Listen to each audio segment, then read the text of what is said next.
I juggled many ideas in my mind about what I would speak on today, and oddly enough, they all revolved around stories. And some of you who have heard me speak before know that sometimes I like to share stories about my life and some of the lessons that I've learned from them. And in fact, I'm speaking next week, and it'll probably be another story about my life. But that had me ruminating, why do we share stories, both personally and collectively as a culture?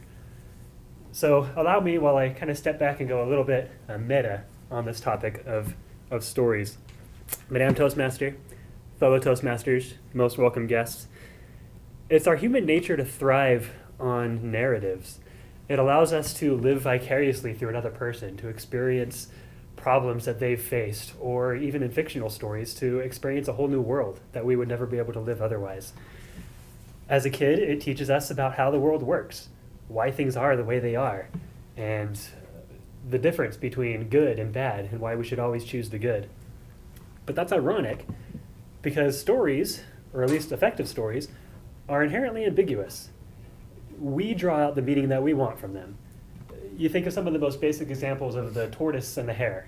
It's a simple story, and the moral is slow and steady wins the race. Or is it don't become so cocky that you don't finish what you started? A good lesson from the Super Bowl. The story of Robin Hood. From a liberal perspective, it's a story of a hero who robs from the rich and gives to the poor.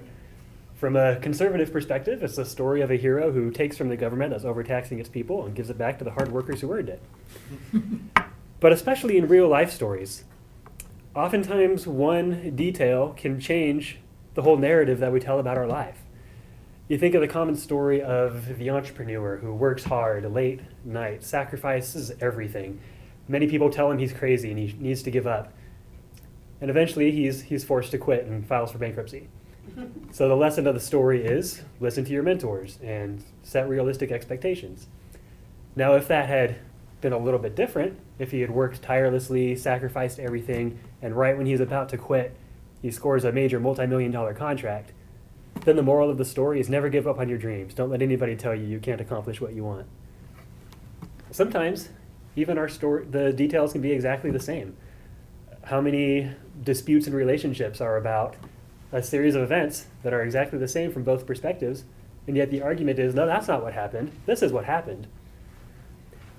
As we look back on politics, even this last election, what's the moral of the story? What's something that we should, is it a victory? Is it a defeat? What's the lessons that we need to learn for future elections and campaigns?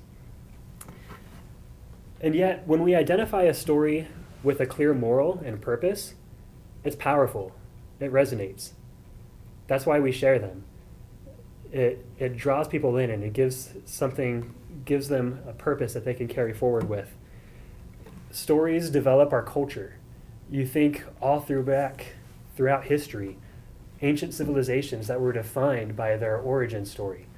The Jews in Israel, the ancient Romans, who they are is defined by the stories that they tell and how they fit into the world. Even more modernly, the Revolutionary War was won against all odds, and that gives weight to our Constitution. We don't just dismiss it because we think back of that origin story of all that went into it. If you want to change workplace culture, you find a story. A lot of organizations are based off of the origin story. It's true with Mayo Clinic and the story of the Mayo brothers. It's true with Apple and the story of Steve Jobs. If you want to change a culture, one of the best ways to do it is to find a story that exemplifies the principle that you want to teach.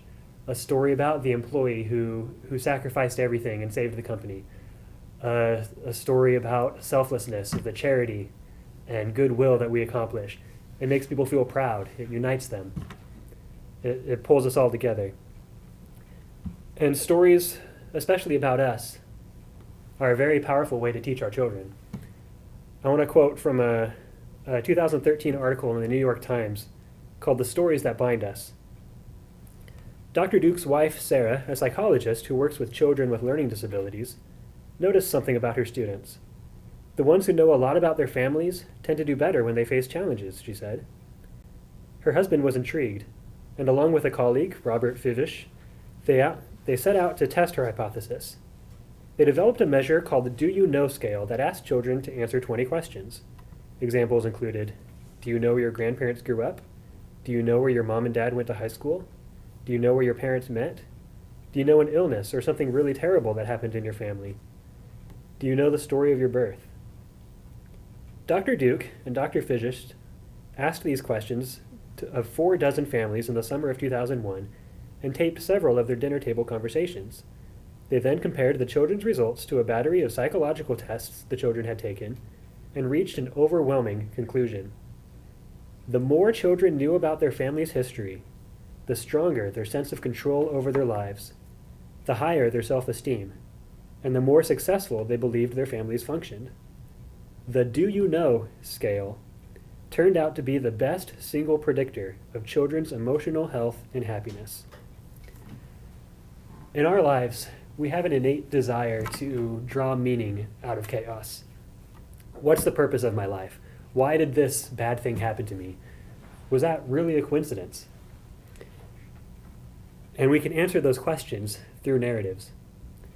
A few weeks ago, our own Clint Calvert, a member of Toastmasters, taught us the immortal words of Billy Preston, who asked the question, can you have a story without a moral? And I sure hope so, because that's what our lives are.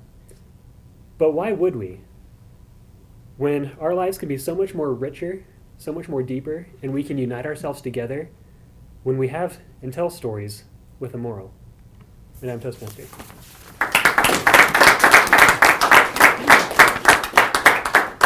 Thank you, Andon.